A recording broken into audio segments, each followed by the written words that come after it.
Hello, you're listening to Hugo Talks Now. If you have been watching my videos of late, I've said that the Bible is pivotal to all that has been going on recently, and in this video I'm going to attempt to show you why and draw some connections together right back to the book of Genesis.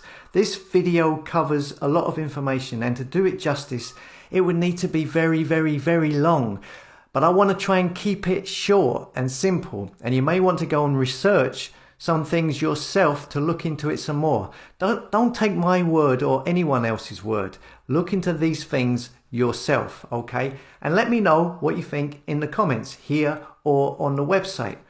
So, all roads lead to Rome.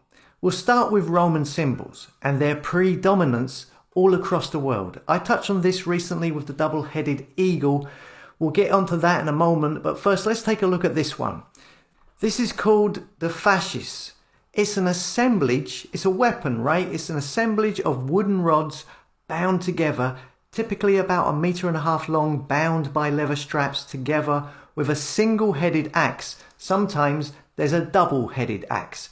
And this is a symbol from ancient Rome. It was a weapon used to oppress people. It was carried by lictors, who were Roman civil servants, bodyguards to magistrates, and they were used to oppress and execute people who would not submit to the will of the Roman Empire. They were used to flog and decapitate people, basically. Now, this symbol of the fasces can be found all over the place. Here we see it at the US House of Representatives, on either side of the USA flag, either side of where the speakers perform and talk. If you recall the House of Representatives, they put through the COVID bill. It had the number of HR 6666. Yes? Anyway, you may ask, why are these ancient Roman symbols of oppression, the fascists, up there on either side? Oh, and by the way, this is where the word fascist, fascism, comes from. It comes from the weapon, the fasces, and the symbol. So why are these ancient Roman symbols in the USA House of Representatives? Fascist weapons.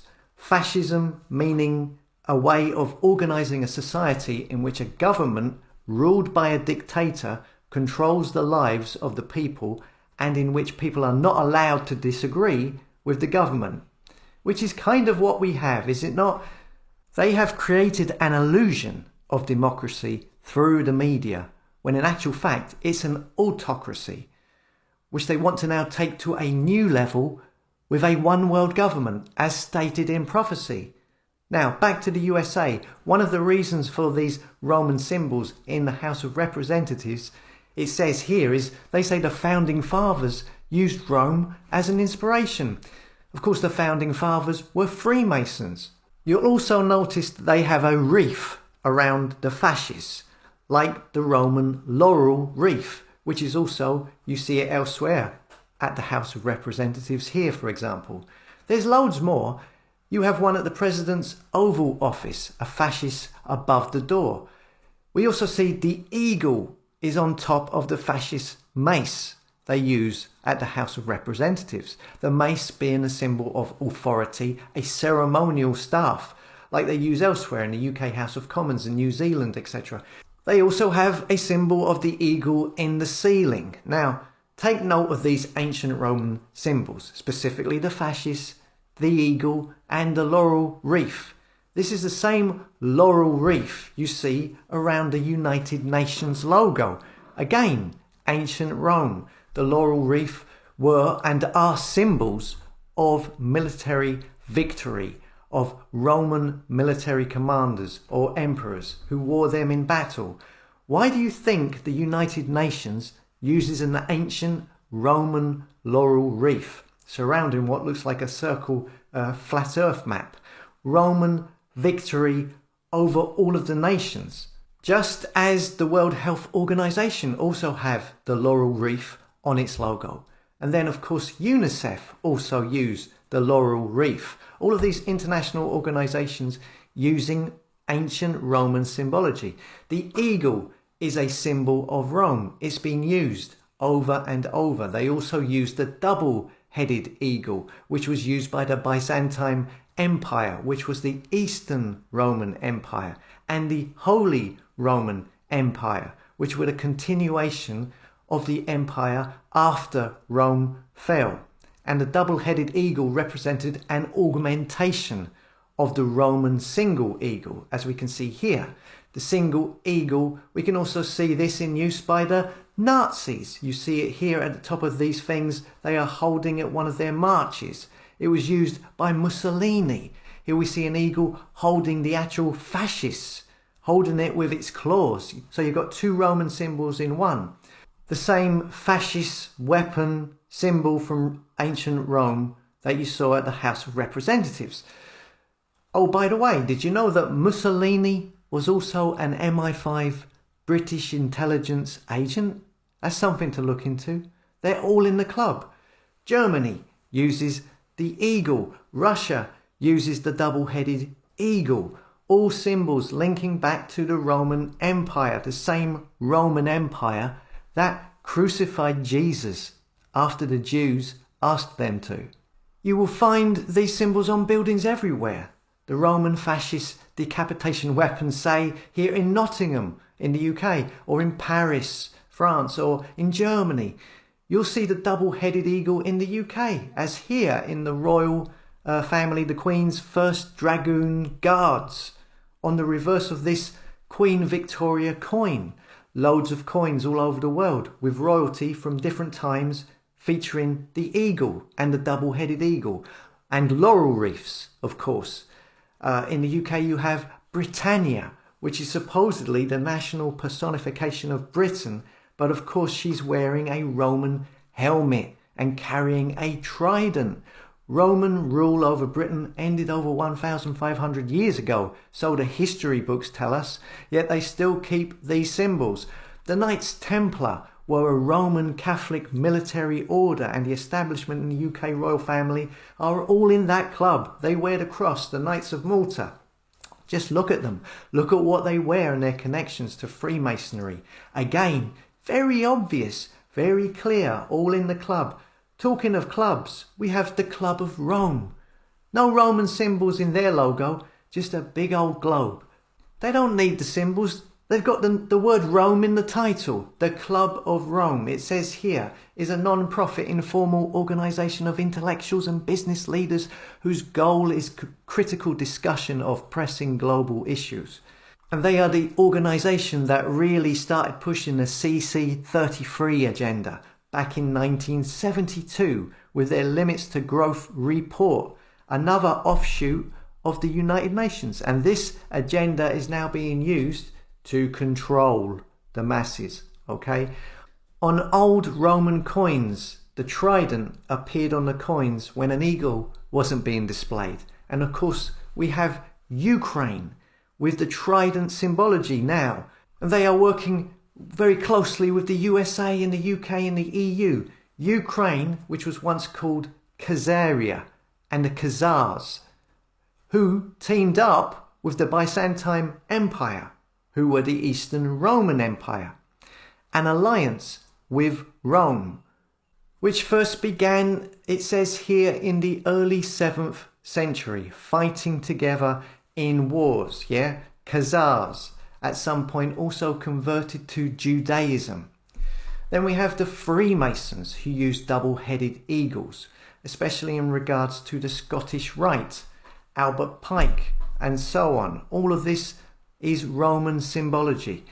But you'll be told, you know, the Roman Empire or the Roman dynasty, it don't exist anymore. Yeah? Maybe they've changed their brand name, but it's just using the same symbols.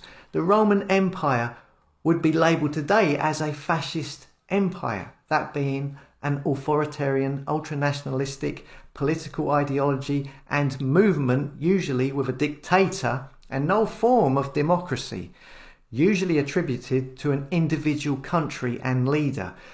But what if it was a one-world government? Does this sound like something that might be happening at the moment? Now, I could go on with loads of examples like this, but I want to tie this in with the Bible, right? So now, of course, we know the ancient Romans was a pagan kingdom founded by Romulus, who, as the story or myth states, as a baby was suckled on the milk of a she-wolf, suckled on the milk of a beast. Rome being a pagan kingdom that worshipped pagan gods with festivals that still occur today, but in a different guise, like Saturnalia, an orgy of drink and sacrifice, which is now Christmas, Lupercalia, a pagan ritual, which is now Valentine's Day, and so on. Now, this can go right back to Nimrod, the Tower of Babel, but the most obvious is Jacob and Esau in the Bible. So in the Bible, right, you have Abraham. So, you know, when you hear about the Abrahamic religions and the recent Abrahamic house that they are opening soon, which is the aim is to unite all of the religions, like uniting all of the nations. It's on account of Abraham in the Bible, who was chosen by God for his family to go and do special things, right? And he had a son called Isaac, and then Isaac had two boys with his wife. Two boys, two brothers, Jacob and Esau. Now, this is in the book of Genesis, and these two boys, it is said in the Bible that they were two nations fighting in the womb of the mother before birth. So this is stating how these two are from their future progeny going to create two opposing sides, conflicting with one another. It states that when they were born, Esau was born red and hairy, while Jacob was not. Esau was a hunter and lives in the moment type of character, while Jacob is a studious, hardworking, and careful and obedient to God. To cut a long story short, it happens that Esau sells his birthright, you could say means sells his soul in a way, to his brother for some red pottage, which people believe is bloody red meat soup or something like that. Again, another reference to the red colour, and this creates a conflict between the two. And it then goes on to say that God, in the Bible, God declares that he loves Jacob but hates Esau. And what this means is that out of the two, God chose Jacob and rejected Esau. And Esau then went on to become the progenitor of the Edomites. Okay, the Edomites in the Bible originate from Esau, so it says, and they had their kingdom of Edom. Edom meaning red. So again, we have the red symbology. It says here, the Hebrew word Edom means red, and the Hebrew Bible relates to it, to the name of its founder, Esau, the elder son of the Hebrew patriarch Isaac, because he was born red all over. Now, the children of Esau, the Edomites, made their home high up in the mountains of Mount Seir. Mount Seir is specifically noted as the place where Esau made his home. And this is where they took the symbology of the eagle being so high up. They worshipped a god. The Edomites worshipped a god called Kos, Q-O-S, which is pictured here. The eagle on the head is supposed to be the god Kos. Edom was then condemned by God in the Bible. The main reason for God's wrath and judgment on Edom is given for the violence done to your brother Jacob. Shame shall cover you, and you shall be cut off forever. And then we have God saying in the Bible through a vision from Obadiah. Okay, Obadiah 1:1-4, it says here, 1, the vision of Obadiah. Thus saith the Lord God concerning Edom, we have heard a rumour from the Lord, and an ambassador is sent among the heathen.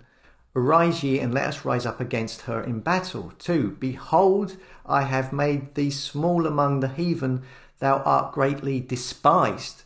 3, the pride of thine heart have deceived thee, thou that dwellest in the clefts of the rock, whose habitation is high, that saith in his heart, who shall bring me down to the ground?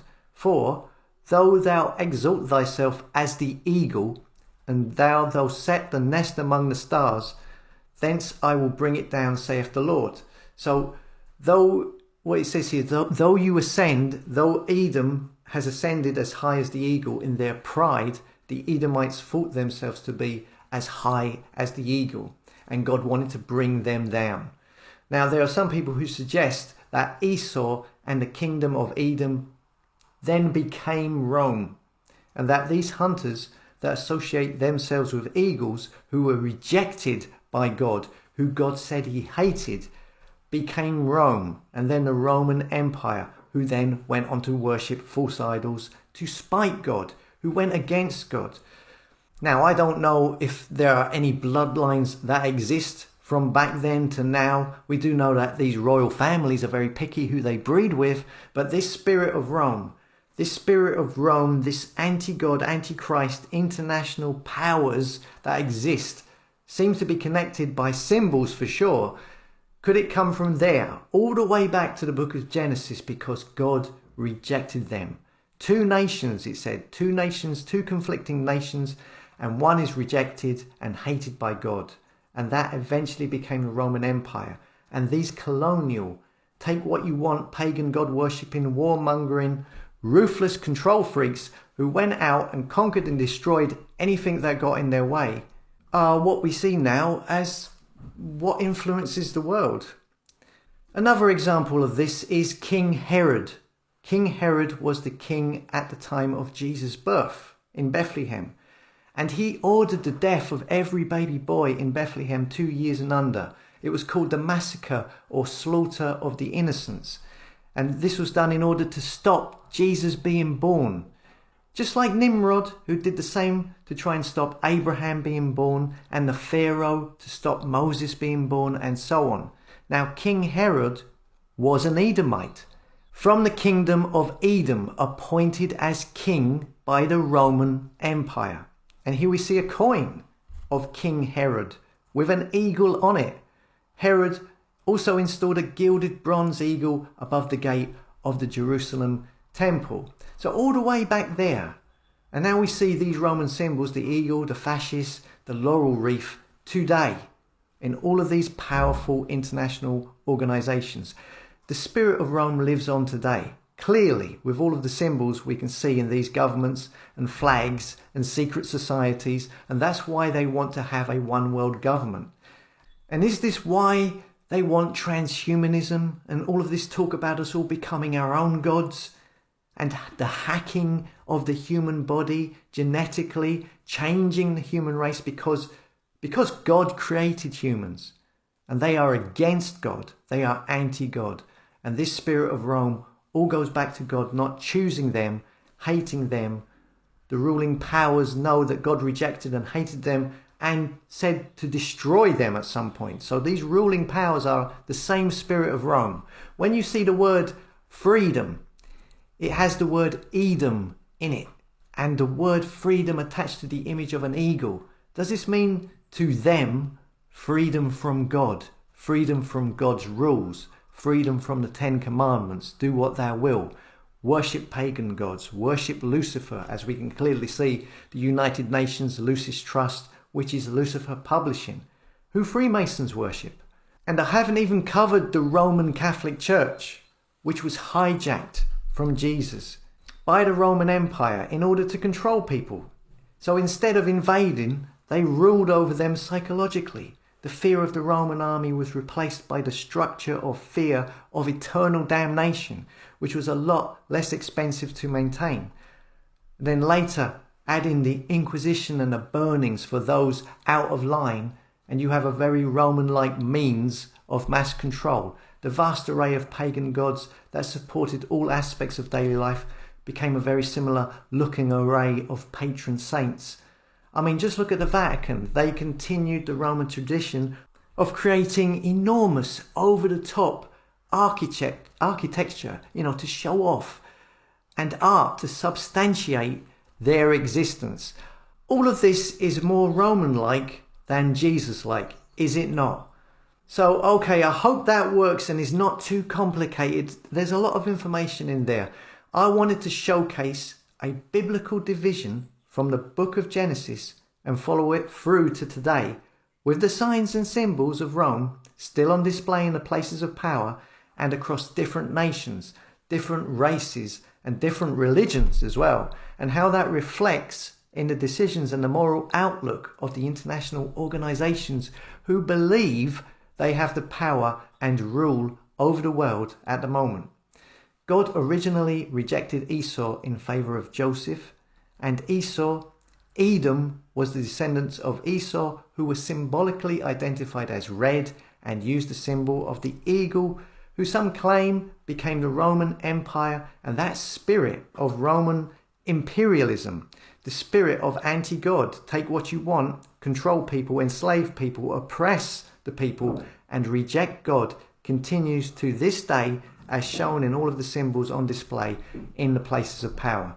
Now, if you think this video will be of use to someone, is useful in any way, please share it. I am shadow banned on all of these social media accounts. The only way a video is going to reach new eyes and new ears will be through you and you sharing it. It's not going to go viral. None of these CO network people are going to share it. So it's up to you how far and how wide these videos will be seen. As always, thanks for listening. Come and subscribe to the website hugotalks.com, and I'll see you later.